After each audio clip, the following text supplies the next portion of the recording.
پھر یا ایھا الذین آمنوا قائموا بالقسط، ہے نا، اے ایمان والو انصاف قائم کرنے والے بن جاؤ.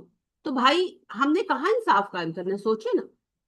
اصل میں ہمارا یہ کانسیپٹ ہی نہیں ہے کہ انصاف صرف عدالت میں نہیں ہوتا، انصاف معاشرتی بھی ہوتا ہے، انصاف معاشی بھی ہوتا ہے.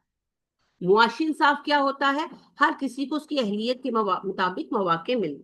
اور معاشرتی انصاف کیا ہوتا ہے؟ ہر کسی کو اس کا وہ جائز حق ملنا سوشل سسٹم کے اندر جو اللہ نے اس کو دیا ہے.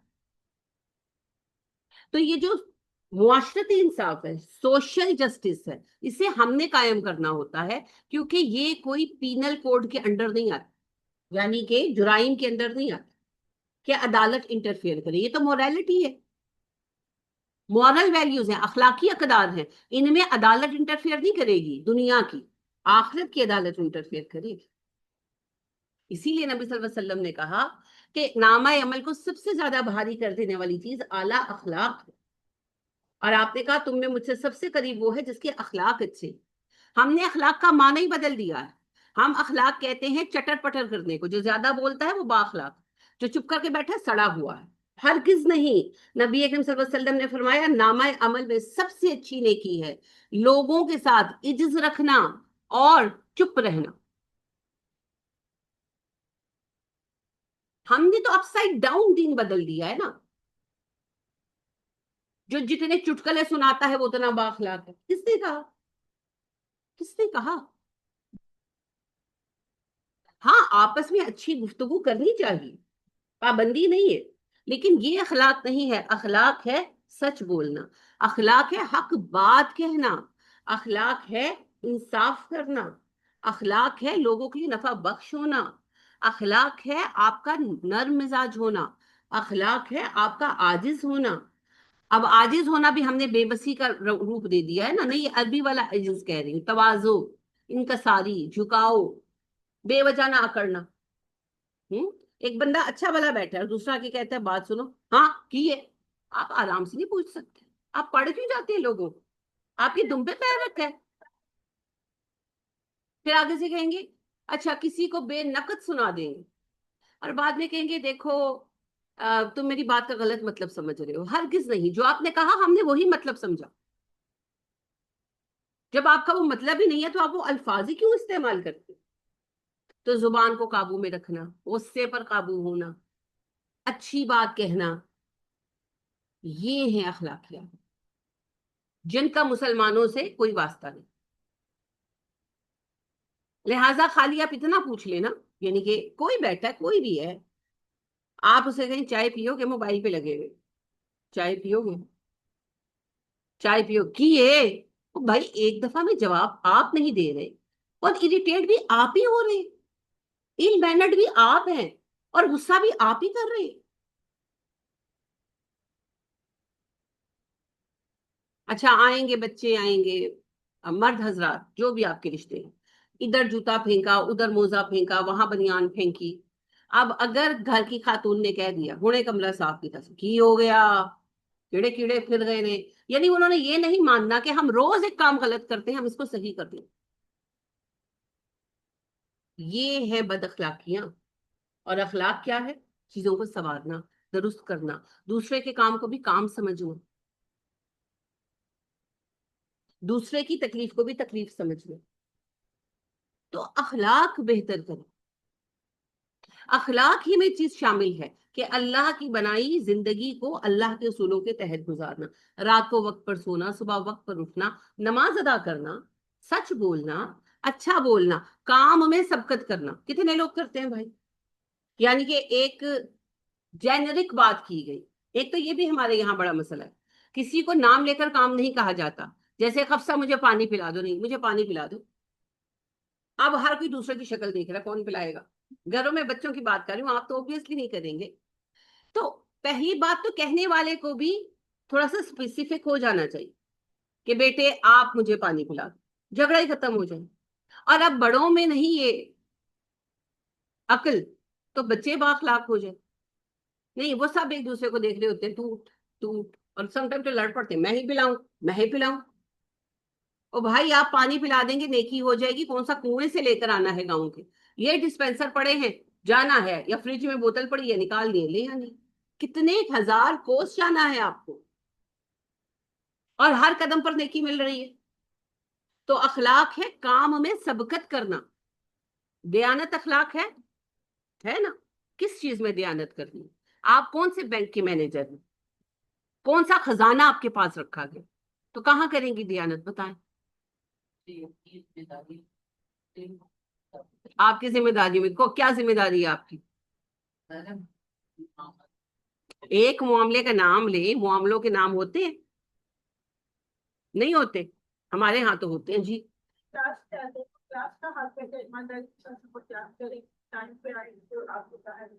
شاباش۔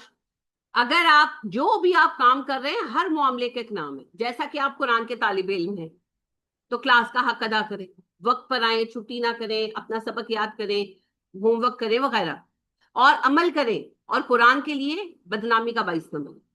اس کے بعد گھر میں جیسے آپ کھانا بنا رہے ہیں تو آپ کا کے ذمہ یہ دیانت ہے کہ وقت پر کھانا بنائیں، اچھا کھانا بنائیں، صاف ستھرا، ہائیجینک وغیرہ وغیرہ، چیزیں ضائع نہ کریں، اور جو بھی۔ اسی طرح کپڑے دھو رہے ہیں تو جو وقت ہے جس پر جو آپ کی روٹین ہے اس کے مطابق ٹائم پر دھوئیں، صرف ضائع نہ کریں، پانی ضائع نہ کریں، کپڑے صاف ستھرے دھوئیں، کوئی داغ نہ چھوڑیں، پھر ان کو سکھانا اتارنا، وہ پوری اپنا کام مکمل کریں، یہ نہیں کہ دھو کے پڑے ہوئے ہیں اب وہ پڑے پڑے گندے ہو رہے ہیں۔ تو جو بھی کام کرے اس کی ایک دیانت ہے، اس کو ادا کریں۔ اور کام وہی ذمہ لے جو آپ کے اندر کیپیسٹی ہے کرنے کی، اور دینے والا بھی وہی کام دے جو کرنے کے اگلے کے اندر کیپیسٹی۔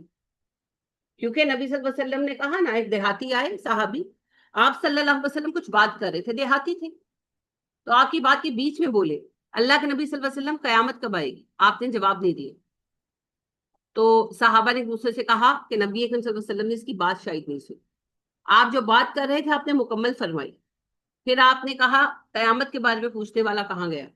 تو وہ کھڑے ہوئے کہنے لگے اللہ کے نبی صلی اللہ علیہ وسلم میں موجود ہوں۔ آپ نے کہا جب امانت ضائع ہوگی تو قیامت آ جائے گی۔ انہوں نے کہا امانت کا ضائع ہونا کیا ہے یا رسول اللہ صلی اللہ علیہ وسلم؟ آپ نے کہا جب ذمہ داری نہ اہلوں کے سپرد کی جائے۔ جس کا پتا ہے کہ اس کو چاول ابالنے نہیں آتے اسے کو جا کے بریانی پکاؤ۔ وہ ذمہ داری صرف پاکستان چلانا ہی نہیں ہے، ہر چیز ذمہ داری ہے نا۔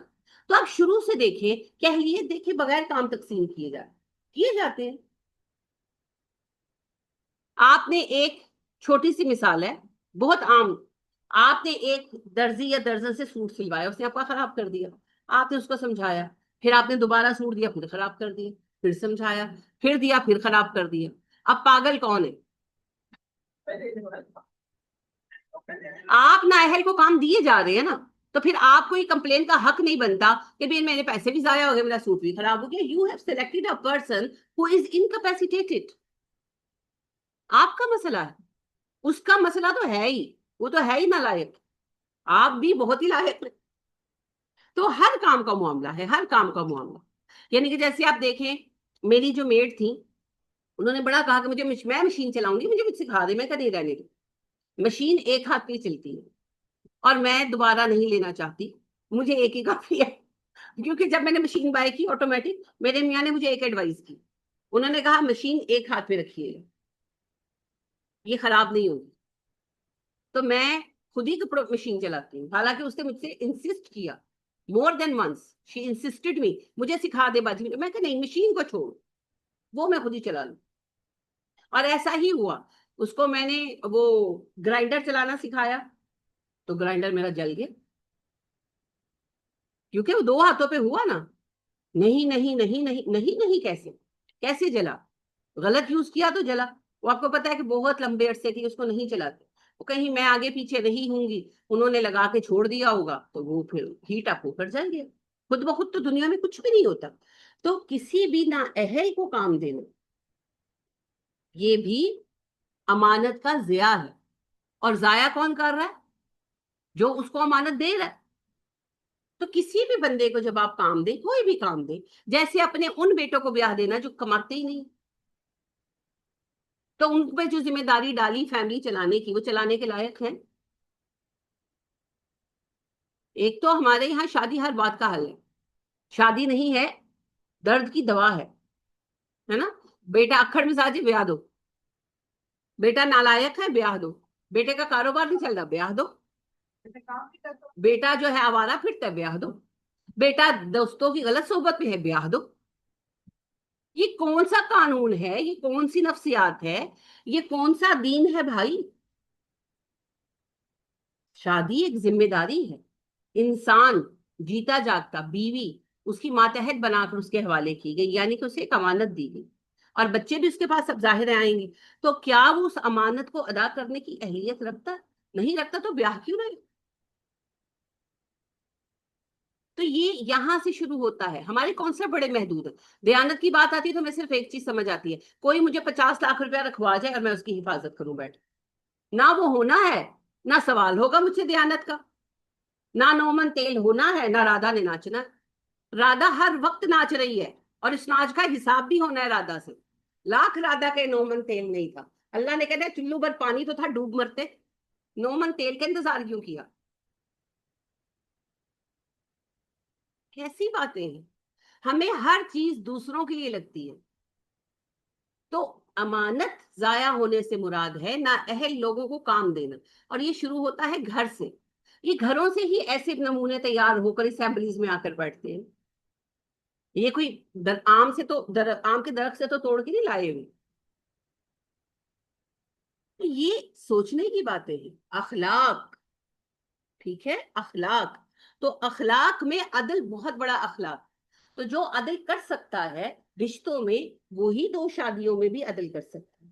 اور جو اپنے خون کے رشتوں میں عدل نہیں کر سکتا، وہ دو بیویوں میں عدل کیسے کرے گا؟ تو ویسے نازک معاملہ ہے ہی نازک. وہ رشتہ ہی تھوڑا ایسا ہے نا. امہات المومنین رضی اللہ تعالی عنہن جیسی لائق خواتین بھی بعض اوقات ایک دوسرے سے اکھڑ جاتی تھی. تو پھر یہ تو ہے ہی نازک معاملہ. تو یہ ہے سمجھنے کی بات. اسی لیے اللہ پاک نے پہلے تو پابندی لگائی کثرت ازواج پر، اور پھر اس پر شرط رکھ دی کہ 4 تو کیا 2 بھی تب کرو جب عدل کر سکتے ہو. جب عدل نہیں کر سکتے تو ایک ہی بہتر ہے. اور عدل کرنا دور کی بات ہے، فَإِنْ خِفْتُمْ اگر تمہیں اندیشہ ہے، اگر تمہیں ڈاؤٹ ہے شاید میں کر سکوں گا شاید نہیں، 50-50%، اوکے پھر رہنے دو، ایک ہی کافی. اللہ کہہ رہے، میں تھوڑی کہہ رہی. تو یہاں سارے نالائق ترین لوگ جا کر شادیاں کر لیتے. اور مجھے تو حیرت یہ ہوتی ہے ان کو رشتے بھی مل جاتے ہیں. یعنی اتنا حیرت انگیز بات میرے سامنے آئی کہ یعنی خاتون اسٹوڈنٹ بھی ہیں، میری دوست بھی ہیں، اور اسسٹنٹ پروفیسر ہیں. تو وہ مجھے انہوں نے بتایا کہ ان کے ہسبینڈ نے دوسری شادی کر لی. میں نے ان کو کہا کہ کر لی تو کر لی، آپ کیوں اپسیٹ ہوتی؟ اس کا حق ہے. تو وہ کہنے لگی میں آپ کو کیا بتاؤں. میں کہ نہیں، آپ بے وجہ پریشان ہو رہی ہیں، آپ ویسے بھی اپنا کماتی ہیں، آپ انڈیپینڈنٹ ہیں، تو یہ کوئی ایشو نہیں ہے. لیکن وہ کچھ اپسیٹ تھیں. میں حیران ہوئی، اچھی عورت ہے، یعنی کہ بات ماننے والی خاتون. پھر خیر انہوں نے مجھ سے پھر بات کی کہ انہوں نے مجھے بتایا نہیں. میں نے کہا ضروری نہیں ہے، آپ کو نہ بتانا ضروری ہے نہ آپ سے اجازت لینا ضروری ہے، اٹس فائن، یہ کوئی بڑا مسئلہ نہیں. اور شاید اسی لیے نہیں بتایا ہوگا کہ آپ ریئیکٹ کریں گی.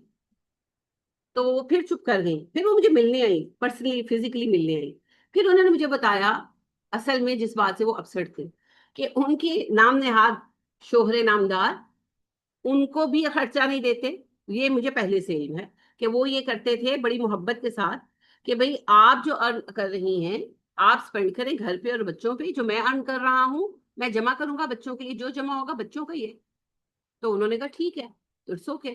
اب ظاہر ہے اس کا رزلٹ کیا نکلا، ان کا پیسہ تو جمع ہو گیا، کوئی انہوں نے جائیدادیں وغیرہ بنا لی، کچھ گھر وغیرہ بنا لی. خاتون کا سب اتنے سالوں کی اسپینڈنگ ہوتی گئی، چلے وہ بھی ہو گیا. اب کیا ہے، اب انہوں نے دوسری شادی فرمائی. اب اس بیوی کو کہہ رہے ہیں چونکہ وہ جاب کرتی ہیں تو انہوں نے میڈ رکھی ہوئی ہے فل ٹائم جو گھر پہ رہتی ہے. تو وہ اس کو کہنے لگے، یعنی کہ وہ انسسٹ کر رہے ہیں کہ آپ میڈ کو نکال دیں، اور جو سیکنڈ وائف ہے وہ میٹرک پاس کسی بہت غریب گھرانے کی بچی ہے، بہت ینگ لڑکی، تو اس کو کہہ رہے ہیں کہ اس کو رکھو. اور جو پیسے میڈ کو دیتی ہے اس کو دو. یعنی آپ سمجھ رہے ہیں, اس کا ذمہ بھی نہیں اٹھایا. اب اس کو بھی تم میڈ رکھو گھر کے اندر, گھر کے کام وہ کرے گی, اس کو پیسے دو, وہ بھی تمہاری ذمہ داری رہے گی بھی ظاہر ہے اس کے پاس. اب اس کے سینے پر رہ کر مونگ ڈلے وہ, سادہ سی بات ہے. آپ نے شادی کر لی, رکھے نا اپنے ساتھ. نہیں, اب وہ یعنی کہ آئیں, وہ اس کے پاس بھی رہیں, اس کے پاس بھی رہیں, اور ساری ذمہ داری وہ پہلی بیوی اٹھائے, اور پھر اس کے بچے بھی ظاہر برداشت کریں. ہاں, میں کہا ان کو تو پاکستان کا جو ہے ماہر یاد ہونا چاہیے, اتنی اچھی پلاننگ پیسوں کی. اب آپ اندازہ کریں, اور وہ خود پڑھے لکھے آدمی ہے ماشاءاللہ, پی ایچ ڈی پروفیسر ہے. آپ مجھے بتائیں, آپ مجھے بتائیں, کیا وہ عورت کڑے گی نہیں؟ کیا وہ عورت بولے گی نہیں؟ پھر اس کے اوپر جو فتوے کہ تم تو جہنمی ہو, تم تو فلانی ہو, میں نہیں راضی ہوں گا, تم جنت میں نہیں جاؤ گی. وہ ایسی رضامندی لینا اللہ نے ہمارے اوپر نہیں ڈالا. کس خوش فہمی میں ہے. تو آپ مجھے بتائیں, کس کے ساتھ زیادہ ظلم ہو رہا ہے, پہلی کے ساتھ کہ دوسری کے ساتھ؟ پہلی کو بھی نہیں, دونوں کا ایکول معاملہ ہے بھائی. وہ اونٹ سے جس نے پوچھا نا اترائی اچھی کی چڑھائی, اس نے کہا دونوں پہ ہی لعنت ہے. پہلی کے ساتھ زیادہ ظلم کر رہی ہے یا دوسری کے ساتھ؟ دونوں کا ہی حال خراب کیا ہوا ہے. پہلی کو مجبور کر رہے ہیں, اور دوسری کو کیا اسٹیٹس ہے اس کا, میڈ کا, کہ وہ ایک ینگ بچی ہے, غریب گھر کی بچی ہے, پہلے ہی کمپرومائز کر کے آپ نے اس کے ساتھ شادی کر لی. وہ آپ کی بیٹی کی عمر کی ہے, اور صرف اس لیے کہ وہ غریب گھر کی, آپ اس کو کہہ رہے ہیں پہلی بیوی کو کہ اس کو میڈ بنا کے رکھیں. اب آپ ایک دفعہ سوچیں, اگر وہ اس کو رکھ لیتی ہے مجبور ہو کر, تو وہ اس کو کیا ویلیو کرے گی؟ ایک تو وہ ویسے ہی اس کی پے پہ رہے گی, ظاہری بات ہے, میڈ ہوگی, اور دوسرا سوتن, تو وہ اس کو, ہاں, تو وہ اس کی کیا حیثیت ہوگی گھر میں, خود سوچے. تو وہ بندہ کس کے ساتھ زیادہ ظلم فرما رہا ہے؟ وہ دونوں کی ہی زندگی جہنم بنا رہا ہے. اور وہی بات جو حضرت اسماء رضی اللہ تعالیٰ عنہا نے کہی تھی, ان کی دنیا خراب کر رہا ہے, اپنی آخرت. ہاں, تو تیسری کو بھی اسی طرح کے حالات میں رکھے گا. یہ ہے غلط طریقے. شادی کرنے کا چاہو ہے تو نبھائیں بھی نا, نبھائیں بھی. یہ عجیب مسئلہ ہے. بیاہ میں نے کیا ہے, آباد تم کرو, یہ کون سا کھیل ہے بھائی؟ تو یہ شرط ہے عدل. عدل نہیں کر سکتے, مت کرو دوسری شادی. اس کے بعد اگلی ایک رعایت بیان ہوئی جو فی زمانہ کہیں ہمارے پاس موجود نہیں ہے. البتہ اس کو سمجھ لینا اس لیے ضروری ہے کہ بہت زیادہ اس بات پر مسلمان شرمسار ہوتے ہیں کہ او ہو کنیزیں ہوتی ہیں, غلام ہوتے ہیں. اور بھائی کنیزیں غلام بازار میں دکانوں پر نہیں بکتے, کہ جاؤ جا کر چار خرید کر لے آؤ. اسلام نے غلامی کو حرام قرار دیا ہے, یہ پہلی بات یاد رکھیں. لہذا سب سے بدترین لوگ وہ قرار دیے گئے جو آزاد بندے کو غلام بنا. اسلام میں غلامی کی ایک شکل ہے, وہ بہت ریسٹرکٹڈ ہے. یہ ہے پریزنرز آف وار, POW. یہ تو ایک ایسا مسئلہ ہے جو دنیا میں ہمیشہ مسئلہ رہا. اسلام نے اس کا ایک حل دیا. پہلا حل تو یہ ہے کہ ان کو آزاد کر دو. جنگ ہوئی, جب معاملہ ختم ہو گیا تو آزاد کر دو, جیسے بہت موقعوں پر نبی صلی اللہ علیہ وسلم نے کیا. دوسرا یہ ہے فدیہ لے کر, فائن لے کر آزاد کر دو, جیسے بدر میں کیا. تیسرا یہ ہے کہ ان کو کچھ عرصہ قید رکھا جائے, پھر ایکسچینج کر لیا جائے. جیسے بھارت پاکستان میں اگر ہو تو پاکستان کے پاس بھارت کے قیدی ہوں گے تو پاکستان ایکسچینج کرے گا, بھارت کے پاس ہوں گے تو وہ ایکسچینج کرے گا, تو ایکسچینج کر لو. چوتھی ایک شکل یہ ہے کہ آپ ان کو غلام بنا سکتے ہیں. کیا ہر جنگی قیدی غلام بنایا جائے گا؟ نہیں, نہیں, ضروری نہیں ہے. لیکن اگر کہیں محسوس ہو, کن لوگوں کے بارے میں محسوس ہوگا جو بار بار سرکشی کر, جو امن قائم نہ ہونے دیں, اور ان کو منتشر کرنا مقصود ہو, ڈسپرس کرنا مقصود ہو, کہ جب یہ نکلتے ہیں یہ فساد بھرپا کرتے ہیں, تو پھر کیا کرو, ان کو ڈسپرس کر دو امنگ مسلمس, تاکہ ایک تو وہ جو فارغ ہوتے ہیں, اکیلے اکٹھے ہوتے ہیں تو فساد کرتے ہیں, ان کا آپس کا وہ رابطہ ختم ہو جائے. بالکل. اور دوسرا وہ مسلمانوں کے درمیان رہیں, اور جو ان کے اندر نیگیٹیوٹی ہے وہ مسلمانوں کے اندر رہ کر سبسائڈ ہو اور وہ چینج ہو. اب یہ فیصلہ کون کرے گا؟ یہ فیصلہ کرے گی گورنمنٹ, اور کوئی نہیں کر سکتا. امیر المومنین وہ فیصلہ کریں گے, اور وہ بھی ظاہر پوری مجلس شورا کے ساتھ مل کر. یہ ایک سنجیدہ فیصلہ ہے اگر لیا جائے. اب نبی کریم صلی اللہ علیہ وسلم نے بدر کے قیدی آزاد کر دی, احد میں تو کوئی قیدی آیا نہیں, بنو نذیر کو بھی جانے دیا. بنو قینقاع کو بھی جانے دیا. خیبر میں سے آپ صلی اللہ علیہ وسلم قیدی لائے تھے. اچھا بنو قریظہ والوں کو قتل کیا گیا، وہ فیصلہ حضرت سعد سے خود بنو قریظہ والوں نے کروایا تھا. نبی صلی اللہ علیہ وسلم پر چھوڑتے تو آپ جانے دیتے. جب خیبر پر حملہ کیا تو خیبر سے پھر قیدیوں کو غلام بنایا. کیوں؟ کیونکہ ان کو وہاں سے نکالا تو یہ خیبر میں اکٹھے ہو کر فساد مچا رہے تھے اور مسلمانوں کو چین کا سانس نہیں لینے دے رہے تھے. جتنی جنگیں ہوئی ان کی بنیاد جنگ لڑنے والے قریش تھے، لڑوانے والے یہود. جیسے جنگیں لڑی عیسائیوں نے ہمارے ساتھ، لڑوانے والے یہود. آپ صلی اللہ علیہ وسلم کو اس ساری سازشوں کا علم تھا مگر قریشی فرصت نہیں دے رہے تھے. تو جب صلح حدیبیہ ہوئی تو پھر آپ صلی اللہ علیہ وسلم نے خیبر پر اٹیک کیا کہ ان کا تو کلا کما کریں. تو پھر وہاں جو قیدی ہاتھ میں آئے ان کو آپ نے غلام بنایا. ہاں یہودی تھے، وہ یہودیوں کا علاقہ تھا. سبب یہی تھا کہ ڈسپرس کیا جائے نالائکوں. تو یہ فیصلہ پھر گورنمنٹ کرے گی. پھر اس میں کیا ہے، غلام کو کیسے رکھا جائے گا آپ بتائیے زینب. غلام اگر آپ کے پاس ہوگا تو اس کو کیسے رکھا جائے گا؟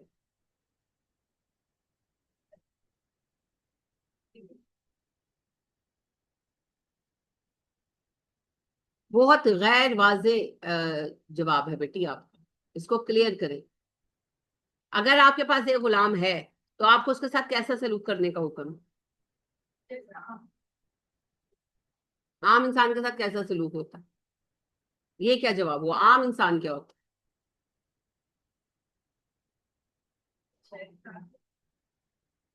حسن سلوک ایک چھوٹا سا لفظ نہیں بول سکتے، یا اچھا سلوک؟ جواب آپ کے کلیئر ہونے چاہیے. جواب ہمیں کبھی بھی، آپ کا جواب کبھی بھی مشکوک نہیں ہونا چاہیے، غیر واضح. عام انسان کے ساتھ تو کئی طرح کا رویہ ہوتا ہے. جس کے ساتھ میری لڑائی ہے اس کے ساتھ کیا ہوگا، ہے نا؟ تو جس کے ساتھ میرا تعلق ہی نہیں ہے، چلو لڑائی بھی چھوڑ دو، میری جان پہچان ہی نہیں، وہ بھی بیٹھی ہوئی میں بھی بیٹھی ہوئی ہوں، کوئی بات چیت ہی نہیں ہے، تو وہ تو کوئی رویہ ہی نہیں ہے. عام انسان کے ساتھ ہمارا رویہ ہمارے تعلق پر ڈیپینڈ کرتا ہے. تو غلام تو ہمارے ایک تعلق میں آ گیا نا. اگر مجھے ایک غلام ملا تو اب میرا اس کا ایک رشتہ بنا. کیا رشتہ بنا؟ غلام اور آقا کا بن گیا نا. اب یہ رشتہ بن گیا. اس رشتے کی کوئی لائنیں ہیں، اس کی کوئی حدود ہے؟ آپ بتائیے. یہ ماشاء اللہ دماغ سب کے پاس ہے، واپس ضرور لے کر جانے استعمال فرمائیے. ایک انسان کو اگر ایک غلام ملا تو وہ اس کا غلام ہو گیا نا، اور جس کو ملا وہ مالک ہو گیا. تو غلام اور مالک کا ایک رشتہ بن گیا نا. یہ رشتہ ہے اسلام میں. اب یہ جو رشتہ ہے اس کے کوئی حدود ہیں مالک اور غلام کے لیے کہ نہیں ہے؟ اونچی بولے. کیا ہوں گے کا میں نے سوال نہیں کیا، میں نے آپ سے پوچھا ہیں یا نہیں ہے. ہیں یا نہیں ہے میں جواب دے، وڈ بی کا جواب نہ دے مجھے. ہیں. آپ کو کیا لگتا ہے ہمیرا؟ آپ بتائیے. شاباش، لازمی بات ہے. جہاں رشتہ ہے وہاں حقوق اور فرائض بھی تو لازمن ہوں گے. ہر تعلق کے حقوق و فرائض ہیں. اتنی موٹی بات ہے یہ، مگر عقل اس سے زیادہ موٹی کر لی ہوئی آپ نے استعمال نہ کر کے. دیکھو میرے پیارے بچوں، آپ نے پڑھا اللہ سبحانہ و تعالیٰ فرماتے ہیں وَبِالْوَالِدَيْنِ إِحْسَانًا وَذِي الْقُرْبَى وَالْيَتَامَى وَالْمَسَاكِينِ وَالْجَارِ ذِي الْقُرْبَى وَالْجَارِ الْجُنُبِ وَالصَّاحِبِ بِالْجَنبِ. جو تمہارے ساتھ بیٹھے نا بس پر، اس کا بھی تم پر حق ہے. تو جو غلام آپ کی زندگی کا حصہ بن گیا ہے، اب غلام جب کسی کا ہو جاتا ہے نا، وہ اس کو آزاد تو کر سکتا ہے، چھوڑ نہیں سکتا. یعنی کہ مجھے ایک غلام مل گیا، اب میں اسے چھوڑ نہیں سکتی کہ جاؤ تم میری ذمہ داری نہیں، نکال رہی ہوں میں تم. نہیں، آزاد کر سکتی ہوں، چھوڑ نہیں سکتی. تو تو یہ ایسا کنفرم رشتہ ہے کہ آپ کا جب بن گیا تو آپ اس کو اس طرح نہیں توڑ سکتے، آزاد کر سکتے ہیں. اب وہ آپ کا آزاد کردہ غلام ہو جائے. نہیں نہیں، غلام نہیں ہوگا، آزاد ہوگا، مگر رشتہ پھر بھی رہے گا، ولایت کا رشتہ رہے گا. اس کو باقاعدہ رشتہ مانا جاتا ہے اسلام میں. مولائے ابو حذیفہ حضرت سالم رضی اللہ تعالیٰ عنہ، کیا مطلب ہے؟ سالم جو ابو حذیفہ کے غلام تھے انہوں نے آزاد کر دیے. تو یہ باقاعدہ ایک اصول ہے اسلام، اسے ولایت کہتے ہیں. اب وہ غلام جو ہے وہ ایک قسم کا فیملی ممبر ہے، چونکہ وہ سرکش ہے تو اسے اس کا اختیار کسی کے ہاتھ میں دے دیا گیا. اس کا اختیار کسی کے ہاتھ میں دے دیا گیا، وہ اپنی مرضی سے ڈیسیژنز نہیں کرے گا بس. سب باقی اس کے وہی حقوق ہیں جو آپ کے گھر والوں کے ہیں. غلام کو کیا کھلاؤ، یہ حدیث سب کو پتا ہے، مگر وقت پر یاد کچھ نہیں آتا کیونکہ آپ پڑھتے نہیں ہیں. جو خود کھاؤ وہ غلام کو کھلاؤ، جو خود پہنو وہ غلام کو پہناؤ. غلاموں کو اپنے ساتھ دسترخوان پر بٹھاؤ. ملازم کی بات نہیں ہو رہی، غلام کی بات ہو رہی ہے. غلاموں کو اپنے ساتھ دسترخوان پر بٹھاؤ. غلاموں کو تعلیم و تربیت دو اور انہیں اس لائق کرو کہ وہ ارن کر سکیں. جو تمہارے پاس کنیزیں ہوں ان کی تربیت کرو. جس کے پاس ایک کنیز ہے اس نے اس کی تعلیم دلائی اور تربیت کی اور اس کی شادی کر دی، اس کے لیے جنت ہے. کیا یہی سٹیٹس بیٹی کے لیے نہیں ہے؟ سیم ہے نا. تو یہی آپ نے کہا اس بندے کے لیے جنت ہے جس کے پاس ایک کنیز ہے، اس نے اس کی اچھی تربیت کی، اس کو تعلیم دلائی اور پھر اچھی جگہ شادی کر دی. تو فرق کس بات کا ہے؟ بیٹی آپ کی بائی برتھ ہے اور کنیز آپ کے پاس لیگلی آئی. اس کے سارے اختیارات آپ کو اس لیے دیے گئے کیونکہ ایسی قوم سے بلونگ کرتی ہے جو کسی وجہ سے سرکش ہے اور بار بار کی تنبیہ پر بھی وہ لوگ باز نہیں آ رہے. اب ان کو چینج کرنا ہے. تو چینج کرنے کا طریقہ کار یہ ہے کہ ایک مسلمان گھرانے میں رہے گی اور وہ وہاں پر اس کی تربیت بھی ہوگی، وہ سیکھے گی بھی، اور پھر اس کی مسلمان گھرانے میں شادی کر دی جائے گی اگر وہ مسلمان ہوتی ہے. نہیں ہوتی تو پھر ڈیپینڈ کرتا ہے نا اہل کتاب ہے یا کافر ہے، پھر اس کے مطابق ہوگا، وہ پھر اس کے مطابق دیکھا جائے گا. اب اس کے بعد مالک کے پاس دو آپشنز ہیں، ایک آزاد کر دے اور دوسرا نہ بھی کرے آزاد. اب آزاد کر دیا تو اچھی بچت ہو گئی. آزاد کر دیا تو ذمے سے فارغ ہو گئے، آزاد کرنے کا بھی اجر. لیکن جس نے آزاد نہیں کیا اور پاس ہی رکھا تو جب تک وہ پاس ہے اس کی ہر بات کی جواب دہی مالک کی. اگر اسے کھانا صحیح نہیں کھایا تو پکڑا کون جائے گا؟ مالک. اس کے کپڑے اچھے نہیں تو پکڑا کون جائے گا؟ مالک. اس کو بیماری میں پوچھا نہیں گیا تو سزا مالک کے لیے.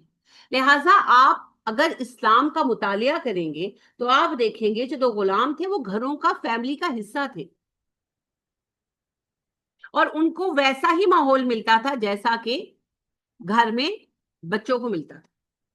اور زیادہ تر غلام جو تھے وہ بہت نامور ہو. لہٰذا یہ حضرت سالم کو دیکھ رضی اللہ تعالیٰ عنہ، غلام تھے یہ.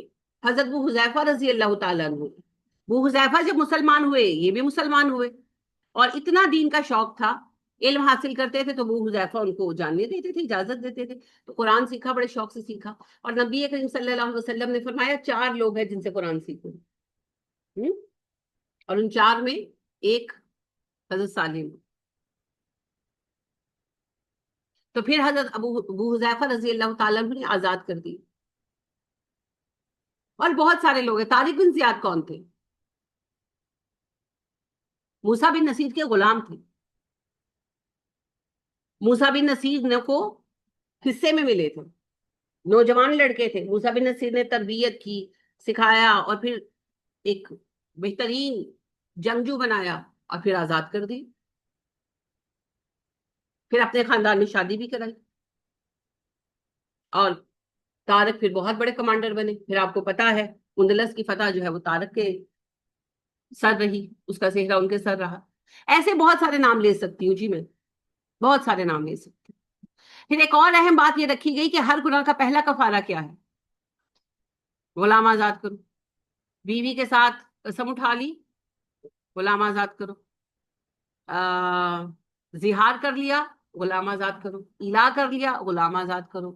روزہ توڑ دیا، غلام آزاد کرو. کوئی گناہ کبیرہ کر لیا، غلام آزاد کرو. قتل کر دیا ایک مسلمان کو، جاؤ غلام آزاد کرو، ہے نا. دیت دو اور غلام آزاد کرو. ہر ایک گناہ کا پہلا کفارہ غلام آزاد کرو. اسی کا نتیجہ ہے کہ عمر فاروق رضی اللہ تعالیٰ عنہ کے دور خلافت کے آخری 3 سالوں میں آپ دیکھیں گے آپ کو اسلامی ریاستوں میں غلام نہیں ملیں گے. اسلامی ریاست تھی کہ اس وقت تو اس میں غلام نہیں تھے. کیوں؟ کہ ہر جنگی قیدی غلام نہیں بنتا تھا، اور جو چند بنائے گئے وہ فریکوینٹلی آزاد کیے گئے، فریکوینٹلی آزاد کیے. اور یعنی کہ فلاں کے پاس غلام ہے تو وہ خرید کر آزاد کر رہے ہیں دوسرا، کیونکہ اس کو اپنا کوئی کفارہ پے کرنا، تو خرید خرید کر غلام آزاد کیے گا. تو لہذا غلامی نہیں رہی. اور پھر طویل عرصہ کوئی غلام نہیں تھا اسلامی ریاست. جب مسلمان ریاستوں کا ڈاؤن فال ہوا ہے نا تو غلامی کا نیا چلن چلا. وہ اسلامی چلن نہیں تھا، وہ تو قافلوں سے اغوا کیے گئے لوگوں کو ڈاکو بیچتے تھے اور یہ لوگ خریدتے تھے. وہ سب گنہگار ہیں، وہ اپنا جواب دیں گے. وہ جو انہوں نے حرموں میں 400 کنیزیں بھری ہوئی تھی نا، وہ خرید خرید کر بھری ہوئی تھی. وہ کوئی جواز نہیں ہے، وہ حرام کاری، بالکل وہ سب حرام کاری. اور خریدتے بھی کہاں تھے یہ نالائق؟ وہ جو تاجر ہوتے تھے نا وہ ان کو گفٹ کر دیتے تھے. جو بہترین ایک دو آدھ کنیز لڑکی ہوتی تھی نا اس کو گفٹ کر دیتے تھے. تو پھر وہ اپنا چاؤ پورا کرنے کے لیے ظالم یہ کرتے تھے کہ ان کو پرمٹ جاری کرتے تھے غلام بیچنے کی. اسلامی ریاست میں غلام کی اس طرح کی خرید و فروخت بالکل جائز نہیں ہے. کسی کو جنگی قیدی بطور غلام ملا ہے وہ اس کو قیمتاً بیچ سکتا، بس، اور کسی بھی طرح نہیں. اب سب کو پتا تھا کہ یہ جنگی قیدی نہیں ہے، ان کو غلاموں کے تاجروں نے قافلوں سے اغوا کیا، مگر اس گناہ میں جو جو ملوث تھا سب اپنی سزا کاٹیں گے. کیونکہ نبی کریم صلی اللہ علیہ وسلم نے فرمایا اللہ سب سے زیادہ غضبناک اس بندے پر ہوتا ہے جو ایک آزاد بندے کو اٹھائے اور غلام بنا کر بیچ دے. تو اس میں جو جو اس کا سہولت کار ہے سب اپنے حصے کا گناہ پائیں گے بھائی. پھر اس میں امیر المومنین بھی اس ٹائم کے رہے ہوں نام نہاد. حضرت یوسف علیہ السلام کو بھی اسی طرح بیچا گیا تھا، مگر یہ ہے کہ بیچنے والے پتہ نہیں کون لوگ تھے، مسلمان تھے نہیں تھے، ہے نا، اور خریدنے والے تو پکی کافر تھے. تو لہٰذا پھر ان کے اوپر لا وہ علیحدہ، وہ جرم تو ہے ان کا مگر وہ سب کافر تھے.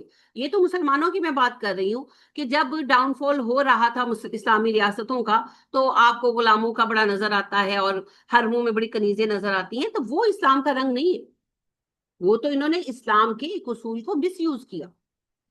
ٹھیک ہے. اب یہاں کنیزوں کا اصول یہ ہے کہ جس کے پاس کنیز آ گئی اب اس کا کیا؟ صرف کھانا پینا تو نہیں چاہیے انسان کو نا، سیکشل نیڈز بھی تو ہیں. تو اس کے لیے پہلا حکم تو اللہ نے یہ دیا ہے، سورہ نور میں آپ پڑھیں گے کہ اللہ پاک نے کہا کہ تمہارے جو غلاموں میں اور کنیزوں میں نیک ہیں ان کی شادیاں کرا. صالح ہیں لفظ استعمال. تو صالح سے مراد یہاں نیکی نہیں ہے، فزیکلی فٹ ہونا. تو جو شادیوں کے لائق ہے شادیاں کرا دو.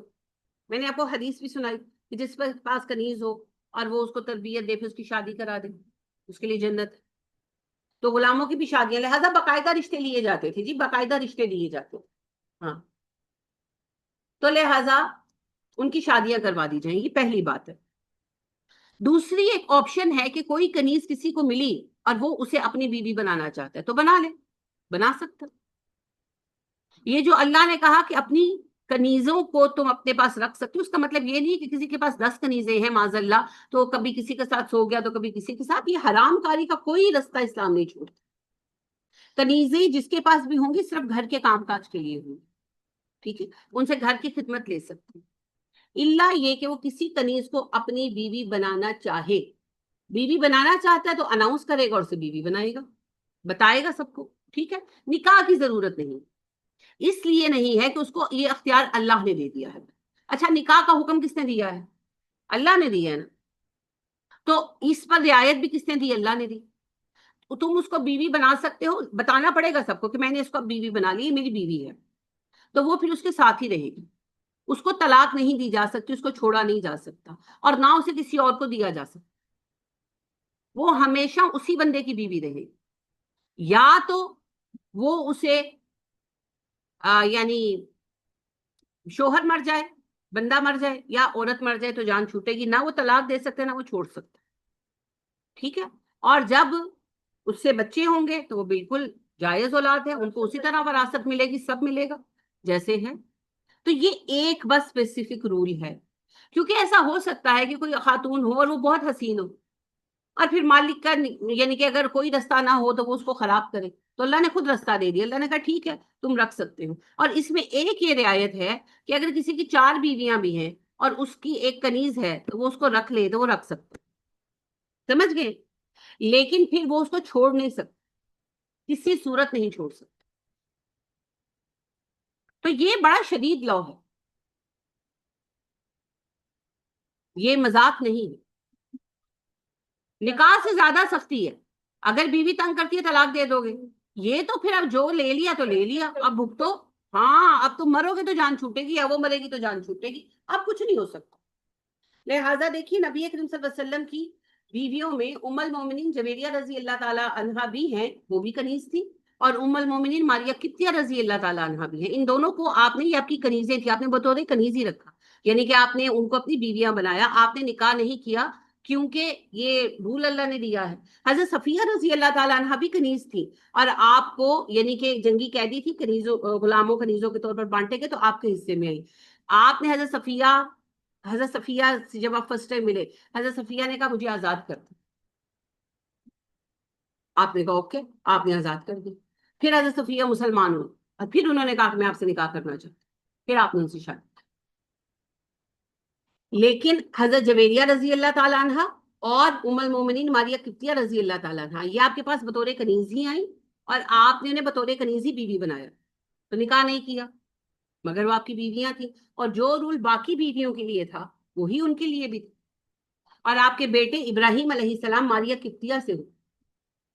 اللہ کی اور بھی مصلحتیں ہوں گی، پر میں یہ سمجھتی ہوں کہ اس کی سب سے بڑی مصلحت یہ اسٹیبلش کرنا تھا کہ جو سگی یعنی کہ بیوی جس سے نکاح ہوا اس سے ہونے والی اولاد کا سٹیٹس ہے، وہی کنیز سے ہونے والی اولاد کا بھی سٹیٹس ہے، کیونکہ وہ بھی بیوی ہے، سمجھ گئے؟ تو یہ ایک بڑا شدید رول ہے ان عورتوں کو آباد کرنے کا جو جنگی قیدی بن کر آ گئی۔ یہ کوئی عیاشی کا رستہ نہیں کھولا اسلام نے، سمجھ گئے؟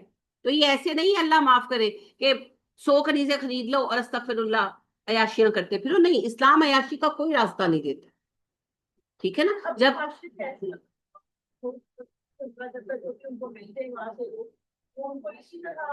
وہ تو حرام کاری ہے، وہ تو حرام کاری ہے۔ آپ دیکھیں اللہ نے کہا ولا تقربوا الزنا، یہ نہیں کہا کہ زنا کرو مت، کہا زنا کے قریب بھی نہ جاؤ، وہ ذرائع بھی نہیں چاہیے جو زنا کو عام کرتے ہیں۔ جو آج کل ہو رہا ہے وہ تو حرام کاری ہے، وہ تو حرام کاری۔ آپ دیکھیں بنی اسرائیل نے جب حضرت موسیٰ علیہ السلام کی سرکردگی میں فلسطین کی فتوحات شروع کی، شتیم شہر کے فتح کے بعد ان پر جو عذاب آیا طاعون کا، جس کی وجہ سے ان کو پیچھے ہٹنا پڑا، اور 24,000 لوگ بقول توریت کے ان کے ایک دن میں مرے، وہ ان کا جرم کیا تھا؟ یہی تھا کہ جب انہوں نے شہر فتح کی، جو جنگی قیدی بنے انہوں نے عورتوں کے ساتھ ریپ کیے، اور اجتماعی جیسے یعنی ہوتا ہے کیمپوں کے اندر۔ پھر اللہ اس کیونکہ نبی کی سرکردگی میں تم یہ کر رہے ہو۔ اب ظاہر ہے حضرت موسیٰ ہر جگہ تو نہیں تھے، حضرت موسیٰ کسی ایک ہی شہر میں تھے، باقی جیسے ہوتا ہے کہ گروپس بنتے ہیں، تم ادھر اٹیک کرو تم ادھر، انہوں نے عورتوں کے ساتھ بہت بدسلوکی کی۔ اس بات پر اب ظاہر ہے بدنام کون ہوا؟ موسیٰ علیہ السلام، اسلام بدنام ہوا۔ لوگوں نے کہا اچھا یہ موسیٰ جس دین کا پرچار کرتے ہیں وہ دین پھر یہ ہے، تو لہٰذا پھر اللہ نے ان کو یہ سزا دی کہ طاعون آیا اور ان کو راتوں رات چھوڑنا پڑا علاقہ، اور خود تو ریت کا بیان ہے کہ ایک دن میں 24,000 لوگ مرے گے۔ اس بات پر اللہ غضب نہ، اور نبی صلی اللہ علیہ وسلم کی تعلیم تو آپ کے سامنے ہے۔ جب خیبر میں قیدی آئے بٹھائے گئے تھے، آپ صلی اللہ علیہ وسلم وزٹ کر رہے تھے، تو ایک ینگ بچی تھی، تو اس کے ظاہر پکڑ دھکڑ میں چادر کہیں گر گئی، تو وہ ہاتھوں سے اپنے آپ کو ایسے کیے بیٹھی تھی، تو آپ صلی اللہ علیہ وسلم نے اپنی، آپ چادر لیتے تھے جسے آپ کملی کہتے ہیں، آپ صلی اللہ علیہ وسلم نے اس پر ڈال دی، تو ایک صحابی نے کہا اللہ کے نبی یہ تو یہودی لڑکی ہے، آپ نے کہا بیٹی صرف بیٹی ہوتی ہے، خواہ دشمن کی، تو کسی نے نظر اٹھا کر کبھی نہیں دیکھی۔ آپ کو کہیں یہ نہیں ملے گا کہ قیدی خواتین کو بندوں نے ہاتھ بھی لگایا، ریپ وغیرہ تو بڑی بات کی بات ہے، ان کو تو ڈیل بھی عورتیں کرتی تھی۔ تو یہ والے کرتوت مسلمانوں نے پہلے نہیں کیے۔ اب جو ہو رہے ہیں وہ اسلام کے نام پر ہو رہا ہے، پر وہ اسلام کا نہ طریقہ ہے نہ مسلمانوں کا طریقہ۔ اب دیکھیں عراق میں کیا کیا گیا، ایک تو مسلمانوں کے ہاتھوں مسلمانوں کا قتل عام ہوا، وہ داعش والوں نے جو کیا، اور پھر بچیوں کو باقاعدہ چین پہنا کر ان کی بولیاں لگائیں انہوں نے. اگر وہ کافر ہوں بھی، اول تو وہ کافر نہیں ہے، مسلمان ہیں، تم لوگوں کا ان کے ساتھ فقہی اختلاف ہے، تم کچھ سمجھتے ہو وہ کچھ سمجھتے ہیں، یہ نہیں ہے کہ شیعہ کافر، بالکل نہیں. اور کافر ہوں بھی تو کس نے تمہیں اختیار دیا؟ تم ہو کون؟ پہلے ایک اسلامی ریاست قائم ہوگی، جو اسلامی ریاست قائم ہوگی اس کا ایک پورا سیٹ اپ ہوگا، ایک حاکم ہوگا، اس حاکم کے جو ہیں مجلس شورا ہوگی، ساتھی ہوں گے، جیسے پورا سسٹم ہوگا، اور پھر وہاں بیٹھ کر سب کی رائے سے مشورہ ہوگا اور فیصلہ ہوگا کہ جنگ ہوگی کہ نہیں ہوگی. ایسے نہیں ہوگا کہ رات کو ہم سو کر صبح اٹھتے تو پتہ لگے جنگ ہو گئی، جیسے ہمارے ملک میں ہوتا ہے. باقاعدہ مشورے کے ساتھ فیصلہ کیا جائے گا، اور جنگ ہوگی تو پھر جنگ میں جو قیدی ہاتھ آئیں گے ان کا کیا کیا جائے گا، یہ بھی پوری مجلس شورا بیٹھ کر ڈیسائیڈ کرے گی. کوئی اپنی مرضی سے نہیں کر سکتا، ہاتھ نہیں لگا سکتا کسی. اور پھر اگر وہ جنگی قیدی بنا بھی لیے گئے تو ان کا زندگی کا حق، عزت کا حق، اور ان کے جو انسانی حقوق ہیں ان کا حق، وہ اسٹیبلش ہے. لہٰذا بدر سے شروع ہو جائیں. بدر میں جنگی قیدی آئے تھے، ہاتھ باندھے گئے تھے ان کے، دن بھر لڑتے رہے، تھکے ہوئے تو وہ بھی تھے. تو آپ صلی اللہ علیہ وسلم لیٹ پہنچے تھے مدینہ، تو صحابہ بھی مسجد میں ہی سو گئے، گھر کوئی بھی نہیں گیا. اگلے دن گئے، سب مسجد میں سوئے ہوئے تھے. آپ صلی اللہ علیہ وسلم کو نیند ہی نہ آئی، کیونکہ قیدی بندے پڑے تھے. تو ظاہر ہے کسی کو زخم لگا ہوا ہے، کسی کا ہاتھ دکھ رہا ہے، کسی کا سر دکھ رہا ہے، تو ہائے ہائے ایک طرف سے آواز. مسجد میں قیدی بھی تھے ایک کونے میں، آپ کبھی ادھر کروٹ بدلے کبھی ادھر. صحابہ اٹھ کر بیٹھ گئے. اللہ کے نبی صلی اللہ علیہ وسلم آپ سو کیوں نہیں رہے؟ آپ نے کہا یہ کراہ رہے ہیں نا تو مجھے نیند نہیں آ رہی. تو صحابہ نے کہا، آپ کے قریب عباس بھی تھے، تو کہنے لگے، صحابہ نے کہا کہ عباس کے کراہنے سے ہی بے قرار ہو رہے. تو کہنے لگے اللہ کے نبی صلی اللہ علیہ وسلم ہم عباس کے ہاتھ ڈھیلے کر دیتے. آپ نے کہا نہیں، اللہ کے ہاں سب برابر ہے، خواہ میرے چچا ہوں یا کوئی اور. تو پھر صحابہ نے سب کے ہاتھ ڈھیلے کیے جا کر، اور سب کو ریلیکس کیا، ان کے جس کو بھی سر دکھ رہا ہے تو جو بھی اس وقت ہوگا کہ یہ کھا لو یہ پی لو. ہاں وہ سارے سوئے تو نبی صلی اللہ علیہ وسلم سوئے. اور بدر والوں کو پھر آپ صلی اللہ علیہ وسلم نے، قیدیوں کو کوئی جیل کھانا تو تھا نہیں، تو کیا کیا پھر جنگی قیدی جو سارے آئے تھے آپ صلی اللہ علیہ وسلم نے انہیں ڈسٹریبیوٹ کر دیا صحابہ کے درمیان. ایک ایک فیملی کو ایک ایک قیدی ہینڈ اوور کر دیا کہ وہ رکھیں. سمجھ گئے؟ اب آپ نے ان کو حکم دیا قیدیوں کا خیال رکھنا. تو صحابہ اب بعد میں ہی مسلمان ہوئے نا فتح مکہ کے بعد، تو وہ یہ بیان کرتے تھے. آپ کو یہ بخاری اور مسلم کی حدیث ملیں گی کہ خود وہ لوگ کھجوریں کھا لیتے صحابہ جو ہیں، اور قیدیوں کو روٹی کھلاتے، کیونکہ روٹی جو ہے وہ قیدی تھے، ظاہری بات ہے، تو ذمہ داری تھی ان کی. اور صحابہ کے حالات آپ کو پتہ ہے کیسے تھے، اتنا نہیں تھا کہ ہر کسی کو انٹرٹین کیا جائے، تو روٹی نہیں ہے نا اتنی، تو قیدیوں کو کھانا کھلایا اور اپنے بچوں کو کھجوریں کھلا کر یا ستو کھلا کر سلا دی. وہاں سے یہ دین اسٹیبلش ہوا. آج آپ کہتے ہیں اور یہ کہا جاتا ہے کہ جی میگنا کارٹا جو ہے وہ پہلا غلاموں کے حقوق کا چارٹر بنایا گیا انگلینڈ کے زیر اثر. فضول بات ہے. نبی کریم صلی اللہ علیہ وسلم نے تبھی سب اسٹیبلش کر دیا تھا اور باقاعدہ حکم دیا کہ غلام کے حقوق کیا. تو غلام کا زندگی کا بھی حق ہے، غلام کی عزت بھی اتنی عزت ہے جتنی آزاد کی عزت ہے. غلام کو کھانے پینے رہنے سہنے کا آپ نے اتنا حکم دیا، آپ نے کہ جب اپنے غلام سے کھانا پکواؤ نا تو اس کو اپنے ساتھ دسترخوان پر بٹھا کر کھلاؤ. اور اگر تم اس کی طاقت نہیں رکھتے، یعنی کہ زیادہ غلام ہے، یہ کھانا کم ہے کچھ، تو اسے پھر اس میں سے کچھ حصہ ضرور دو، کیونکہ اس نے پکایا ہے تو ظاہر ہے اس کا دل تو چاہ رہا ہوگا.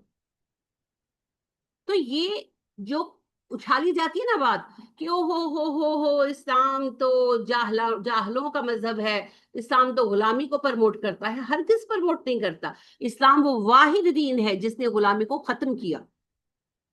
دنیا میں غلامی کے سب سے بڑے بڑے واقعات بیان کریں، آپ کے ذہن میں کیا آتا ہے؟ غلامی کا کہاں تھے غلام سب سے زیادہ؟ کوئی جگہ یاد آتی؟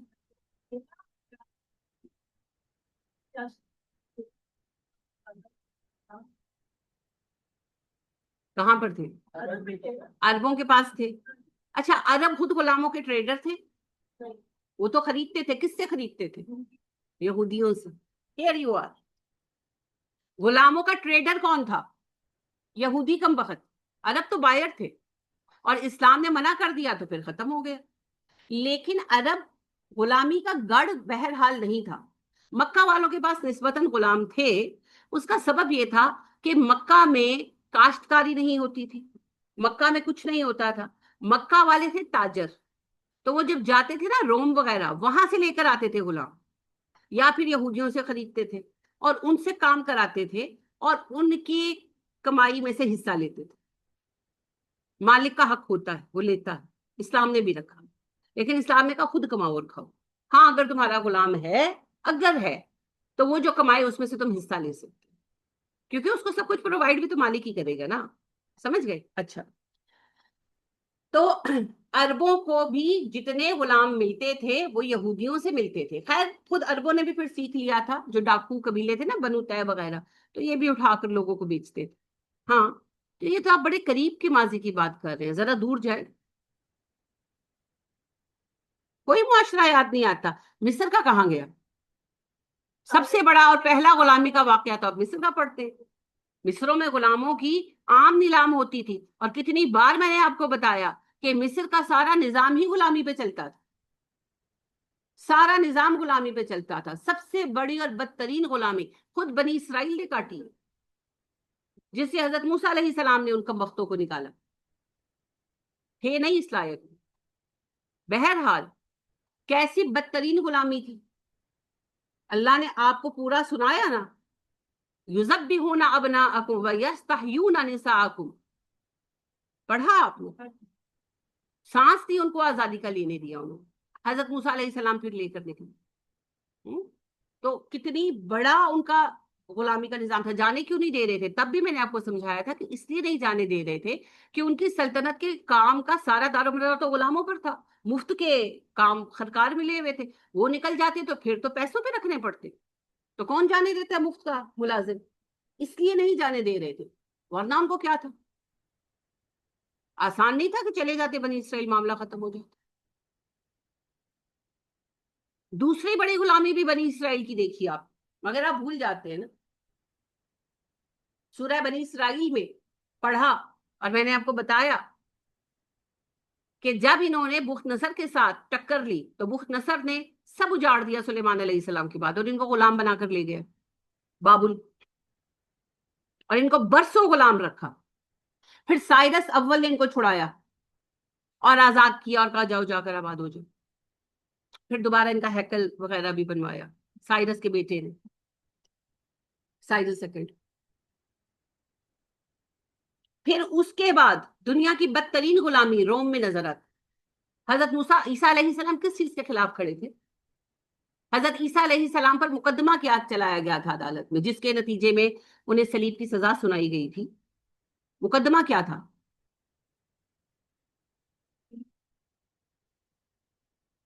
مقدمہ کیا تھا؟ وہ تو حضرت عیسیٰ کہیں گے نا کہ تم یہ کرتے ہو یا وہ کرتے ہو. حاکم خود بنی اسرائیل تھے. بغاوت کا مقدمہ چلایا گیا تھا. اب دیکھ لیں، نہیں یاد کی نا آل عمران؟ تبھی خالی بیٹھے ہیں. آل عمران میں کتنی تفصیل سے پڑھایا میں نے آپ. اسی لیے آپ کو کہتی ہوں کہ ہوم ورک کیا کریں. بغاوت کا مقدمہ چلایا گیا تھا، اور بغاوت کے جرم میں عیسیٰ علیہ السلام کو صلیب کی سزا سنائی گئی. اور اس وقت کا سسٹم بھی میں نے آپ کو بتایا تھا. اس وقت روم کی 10% آبادی حاکم اور 90% آبادی غلام تھی. اور یہ جو غلام تھے ان سے فلیش ٹریڈنگ کرائی جاتی تھی، جسم فروشی. ہر طرف کہبہ خانے تھے جن کو پلیئر ہاؤسز کہا جاتا تھا. یاد آپ کو پھر نہیں رہنا. اور وہاں ہر طرح کا سیکس کروایا جاتا تھا. Natural in natural every thing was available over there. وہ ہر طرف سے غلام اور کنیزیں، خوبصورت بچیاں بچے خریدتے تھے اور ان سے یہ کام کراتے تھے. چونکہ ڈیمانڈ تھی تو سپلائی تھی. ڈاکو اٹھا اٹھا کر لا کر بیچتے تھے بڑی اچھی قیمت. اور سب سے بڑا ریونیو جنریشن یہی تھا، اور اس کی بنیاد غلامی تھی نا. تو حضرت عیسیٰ علیہ السلام غلامی کے خلاف کھڑے تھے. بندہ بندے کا غلام نہیں ہو سکتا. اور تمہاری یہ زنا کی کمائیاں حرام ہیں. تو کن کی کمائیوں پر زد پڑ رہی تھی؟ سارے سرداروں. تو پھر عیسیٰ علیہ السلام کو باغی قرار دے کر صلیب پر چڑھانے کا باقاعدہ ججمنٹ پاس ہوا. پھر جو ہوا وہ آپ کو پتا ہے، وہ ایک علیحدہ مسئلہ ہے. تو دنیا میں آج آپ جا کر سرچ کریں کہ ورسٹ غلامی سلیوری کب تھی؟ رومن ایمپائر میں. رومن ایمپائر کا سارا یہ جو آپ کہانیاں پڑھتی، کہانیاں نہیں، یہ سچ مچ تھا کہ غلاموں کو شیروں سے لڑایا جاتا سب کے مزے کے لیے. وہ ان کا مشہور وہ نام کیا ہے، اس کا بڑا مشہور نام ہے ان کا، وہ بڑا آڈیٹوریم جو نکلا ہے کھدائی میں روم کے آثار میں سے، وہ اس وقت کی دنیا کا سب سے بڑا مانا جاتا ہے اسٹیڈیم. 25,000 کے قریب لوگوں کے بیٹھنے کی اس میں جگہ تھی. اور وہاں پر باقاعدہ یہ ہوتے تھے مقابلے کہ جناب آقاؤں کو خوش کرنے کے لیے جو غلام لوگوں نے لیے ہوتے تھے وہ دے دیتے تھے. ٹھیک ہے، تو غلام جو ہے نا وہ بھوکے شیروں سے لڑائی جاتے تھے. ظاہر ہے شیر ان کو مار دیتے تھے. تو وہ مزہ لیتے تھے کہ او ہو دیکھو کتنی دیر یہ لڑا، یہ کتنی دیر لڑا، اس کو کیسے مارا تو اس کو کیسے مارا. یہ تھا روم کا کلچر جس کو آج اٹھا کر یہ ہمارے سروں پر ڈال رہے ہیں. یہ ہے رومن ایمپائر. آج جیسے ہم یاد کرتے ہیں نا ریاست مدینہ کو، یہ عیسائی یاد کرتے ہیں رومن ایمپائر کو کیونکہ ان کی شوکت تھی نا، لیکن یہ گند تھا رومن ایمپائر.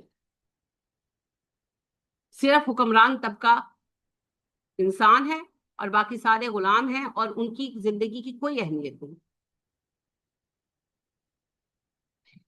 اس غلامی کو بہت جھیلا دنیا نے بھائی، بہت جھیلا. یہ تو پھر مسلمانوں نے اس سے نجات دلائی ہے. رومن ایمپائر کے ساتھ جو مسلمانوں نے جنگیں کی، رومن ایمپائر کا ڈاؤن فال ہوا، تب جا کر یہ غلامی ختم ہوئی نا، وہ سسٹم ختم ہوا. ان علاقوں کو، یورپ کے ان علاقوں کو انسانیت اور تہذیب مسلمانوں نے دی جو آج ہمیں سکھاتے ہیں.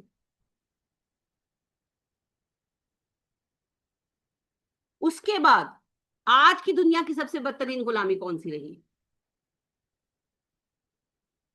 امریکہ کی. جب امریکہ کے بر اعظم کو انہوں نے آباد کرنا چاہا، امریکہ بہت بڑا بر اعظم ہے، America is not a country, it's a continent. تو اس علاقے میں بہت معدنیات، بڑا کچھ ہے، ظاہر ہے بہت بڑا ایریا ہے. تو جیسے آج ہم معدنیات ہمارے پاس ہے، اس کی سزا بھگت رہے ہیں، انہوں نے بھی بھگتی. وہاں کی اصل نیشن ریڈ انڈینس تھے. اب یہ لوگ آئے، انہوں نے ان کو تو مارا مورا، ان کے پاس جدید ہتھیار تھے، وہ لوگ دنیا سے کٹے ہوئے تھے، لہٰذا وہ اس وقت بھی نیزوں سے تیروں سے لڑتے تھے. انہوں نے آ کر ظاہر رائفلیں تھیں ان کے پاس، گنز تھیں ان کے پاس، انہوں نے ان کو مار مور دی، ہو گیا، ختم ہو گیا وہ معاملہ. اب اس علاقے کو آباد کرنا، ایک جنگل کو آبادی بنانا تھا. اب کیا کریں؟ اب یہ کام کرنے کے لیے تو لوگ چاہیے.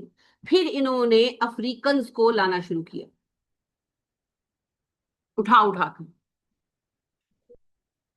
کر لاتے تھے. جی خریدنا کیا مانے ہے، اٹھا کر لاتے تھے. قبیلے پر حملہ کیا، ان لوگوں کے پاس جدید ہتھیار تھے، افریقن آپ کو پتہ جاہل تھے، ان کے پاس بھی تیریں تلواریں تھیں، نیزے تھے. تو ظاہری بات ہے کہ وہ اپنے اس کے استعمال میں ماہر تو تھے، لیکن 1000 نیزے بردار کھڑے ہوں اور ایک بندہ مشین گن لے کر کھڑا ہو، کیا کریں گے وہ 1000؟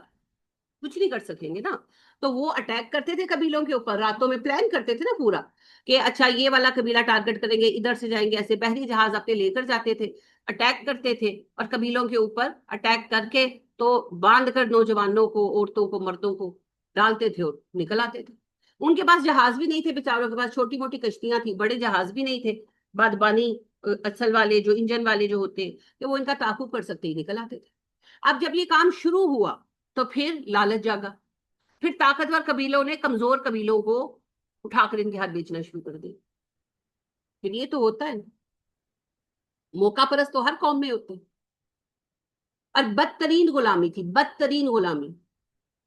یہ ہمیں بات کرتے ہیں، آپ بات اس لیے سنتے ہیں کہ آپ اسلام کے بارے میں کچھ نہیں جانتے، اس لیے آپ سر نیچے کر کے کہتے ہیں ہاں نہیں وہ پتا نہیں، ہاں ہے تو صحیح. کیونکہ آپ جانتے ہی نہیں ہیں کہ بدترین غلامی تو خود امریکہ میں رہی ہے.